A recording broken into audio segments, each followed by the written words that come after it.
শিয়ালদা থেকে 10টা 5-এর দার্জিলিং মেল ধরে রওনা দিলাম দার্জিলিংয়ের উদ্দেশ্যে। সময় মতোই ট্রেন ছাড়লো, কিন্তু বর্ধমান পেরোতে না পেরোতেই শুরু হলো বৃষ্টি। সারা রাত মুষলধারে বৃষ্টি হলো, সকালেও থামার কোনো নাম নেই। যাই হোক, এই করতে করতেই পৌঁছে গেলাম নিউ জলপাইগুড়ি। তো নিউ জলপাইগুড়ি স্টেশন থেকে একটা শেয়ার ক্যাব বুক করে গাড়িতে উঠতে না উঠতেই আবার মিলল বৃষ্টির দেখা। এই বৃষ্টি ভেজা ওয়েদারটা লাগছিলও কিন্তু খুব ভালো। তো আমরা একটু দাঁড়িয়েছিলাম ব্রেকফাস্ট করতে এবং চা খেতে। দার্জিলিং ঢুকতে না ঢুকতেই মিলল টয় ট্রেনের দেখা, সাথে দার্জিলিংয়ের সেই অপরূপ সুন্দর ভিউ। সারা রাস্তা প্রচণ্ড জ্যাম পেয়েছি।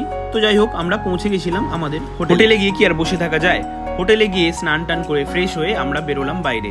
তো বাইরে গিয়েই দেখলাম কেএফসিতে গিয়ে আমরা একটু খাওয়া দাওয়া করে তারপর ওখান থেকে বেরোলাম ম্যাল রোডে। তো দার্জিলিং ম্যালে যেরকম ভিড় সেরকম ভালো লাগছিল কিন্তু সন্ধ্যেবেলাটা। এইভাবেই শেষ করলাম আমরা আজকের দিনের আমাদের যাত্রা।